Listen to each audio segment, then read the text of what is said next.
మార్గశిర మాసంలో ఆరుద్ర నక్షత్రం విశేషం ఏంటి? శివుడికి నాటు ఆవు నెయ్యితో తెల్లవారుఝామున లేదా ప్రదోష కాలంలో అభిషేకం చేయాలి. శివాలయంలో మాత్రమే అభిషేకం చేయాలి. ప్రదోష కాలంలో గుడికి వెళ్లి దీపం వెలిగించి అభిషేకం ఎందుకు చేయాలి అనుకుంటున్నారో సంకల్పం చెప్పుకుని ముందుగా పంచామృతాలతో అభిషేకం చేసి ఆ తరువాత ఆవు నెయ్యితో అభిషేకం చేయాలి. ఆరోగ్యం కోసం అయితే మృత్యుంజయ స్తోత్రంతో, ఐశ్వర్యం కోసం అయితే నమకం చమకంతో, శివపంచాక్షరితో కూడా చేయవచ్చు.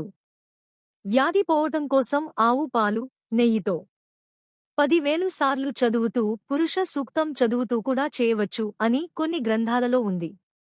శివ మహాపురాణం వివాహం జరగడం లేదు అంటే పాశుపత మంత్రంతో చేస్తారు కానీ నేతితో చేయరు. కష్టాలు వచ్చినప్పుడు, ఉపద్రవాలు వచ్చినప్పుడు, అలాంటివి వచ్చినప్పుడు మార్గశిర మాసంలో ఆరుద్ర నక్షత్రం రోజున నాటు ఆవు నెయ్యితో అభిషేకం చేయాలి. మూపురంతో ఉన్న ఆవు మాత్రమే మన దేశీ ఆవు.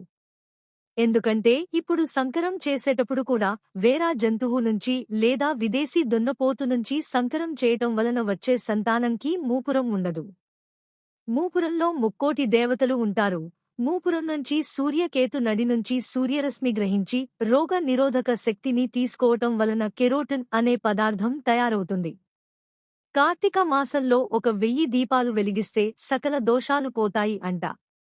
పుష్యమాసంలో పుష్యమి నక్షత్రం రోజు శివుడికి నీరాజనం ఇవ్వాలి.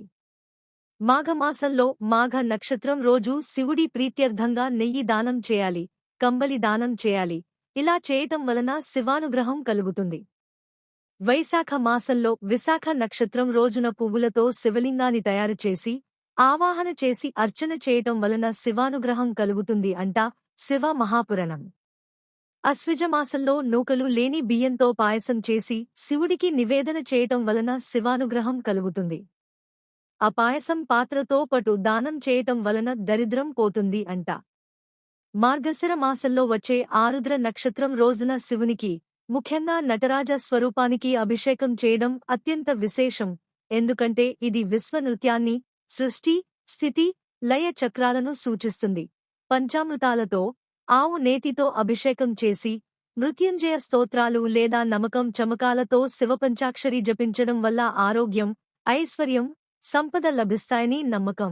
మార్గశిర మాసంలో వచ్చే ఆరుద్ర నక్షత్రం రోజున శివునికి, ముఖ్యంగా నటరాజ స్వరూపానికి అభిషేకం చేయడం అత్యంత విశేషం. ఎందుకంటే ఇది విశ్వనృత్యాన్ని, సృష్టి, స్థితి, లయ చక్రాలను సూచిస్తుంది. పంచామృతాలతో, ఆవు నేతితో అభిషేకం చేసి మృత్యుంజయ స్తోత్రాలు లేదా నమకం చమకాలతో శివపంచాక్షరి జపించడం వల్ల ఆరోగ్యం, ఐశ్వర్యం, సంపద లభిస్తాయని నమ్మకం.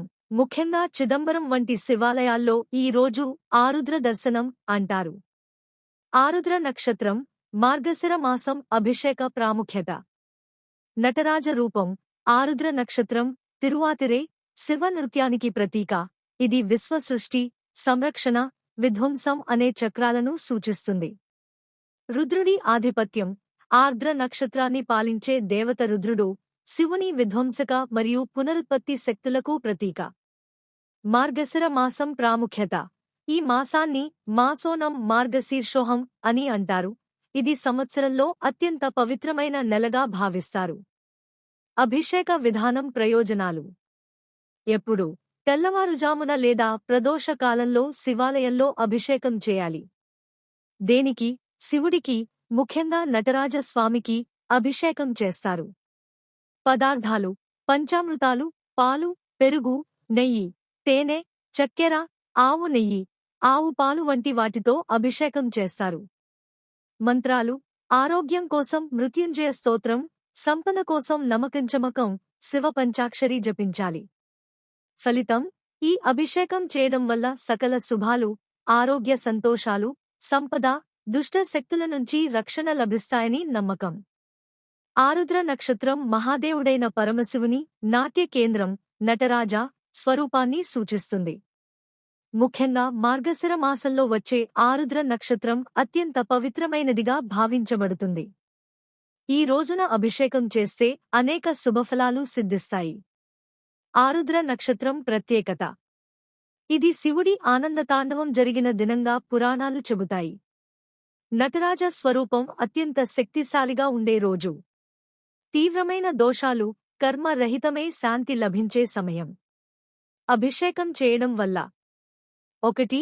ఆరోగ్య శాంతి కలుగుతుంది. రోగాలు, శరీర కష్టాలు తగ్గుతాయి. 2. కుటుంబంలో ఐకమత్యం. విరోధాలు, కలహాలు తగ్గుతాయి. 3. సంతాన ప్రాప్తి ఆశీస్సులు.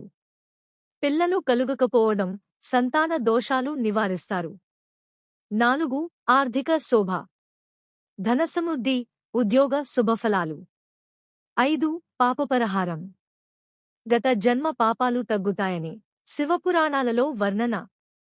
అభిషేకంలో ఉపయోగించాల్సిన పదార్థాలు: పాలు, పెరుగు, గోరువెన్న, తేనె, బెల్లం నీరు, పంచామృతం, బిల్వదళాలు. పూజ విధానం సంక్షిప్తంగా: 1. శివలింగంపై పంచామృతాభిషేకం చేయాలి. 2. బిల్వదళాలతో అర్చన చేయాలి. 3. ఓం నమః శివాయ జపం చేయాలి. 4. నైవేద్యంగా పెరుగు పాయసం. 5. దీపారాధన. పఠించడానికి శ్లోకాలు: రుద్రం చమకం, శివ తాండవ స్తోత్రం, పరమేశ్వర అష్టోత్తరం. ఆరుద్ర దినం ముఖ్య లక్షణం. ఈ రోజు శివునికి చేసిన సేవ మరియు ధ్యానం ముక్తిప్రదాంతకం, అత్యంత పుణ్యప్రదం. 1. శివుని నాట్యరూపం వ్యక్తమయ్యే దినం. ఆరుద్ర నక్షత్రం రోజున శివుడు ఆనందతాండవం చేసినట్లు పురాణాలు చెబుతాయి. ఆ రోజున అంతరిక్షంలో దైవ కిరణాలు అధికంగా ఉంటాయి. 2. పవిత్ర సంకల్పాలకు ఉత్తమ సమయం. మనసులో పెట్టుకున్న మంచి సంకల్పాలు, తీర్మానాలు ఈ రోజు శివుని అనుగ్రహంతో సాఫల్యమవుతాయి. దీర్ఘకాల సమస్యలు పోవడానికి ఇది ఉత్తమ సమయం. 3. సంతాన సమస్యలకు ప్రత్యేక శుభం. అర్ధనారీశ్వర తత్వం ప్రబలంగా ఉండే కారణంగా సంతాన భాగ్యం కోసం శివుని అభిషేకం చేస్తే తీర్థప్రదం, అత్యంత శుభప్రదం. 4. పితృదోష నివారణ. పితృదోషాలు లేదా కర్మదోషాలు ఉన్నవారికి ఆరుద్రాభిషేకం శాంతి కలిగిస్తుంది. ఈ రోజు చేయవచ్చిన ప్రత్యేక విశేషాలు: బిల్వార్చన, 108 బిల్వదళాలు. 108 బిల్వదళాలతో ఓం నమః శివాయ జపం చేస్తే శివుని శాంతి శక్తి జీవితంలోకి ప్రవేశిస్తుంది. పంచామృతం. పాలు, పెరుగు, గోరువెన్న, తేనె, బెల్లం కలిపిన పంచామృతంతో అభిషేకం చేసి తర్వాత శుద్ధ జలాభిషేకం చేయాలి. రుద్రం చమకం. అవకాశం ఉంటే రుద్రాభిషేకం చాలా పుణ్యకరమైనది. ఆరుద్ర వ్రతం ఎలా చేయాలి? 1. ఉదయం స్నానం. 2. శివలింగాభిషేకం. 3. బిల్వదళాల అర్చన. 4. శివసహస్రనామ, రుద్రం పఠనం. 5. దీపారాధన. 6. పాలు పాయసం నైవేద్యం. ఆరుద్ర నక్షత్రం రోజున శివారాధన చేస్తే మన మనస్సుకు శాంతి, దుఃఖాలు తగ్గడం, ధర్మబుద్ధి పెరగడం, కుటుంబ ఐక్యత అని శివపురాణం, కుర్మపురాణం చెబుతున్నాయి. ఆరుద్ర నక్షత్రే సంభోహ పూజా ఫలదాయక. నటరాజస్య తాండవం పాపం దహతి.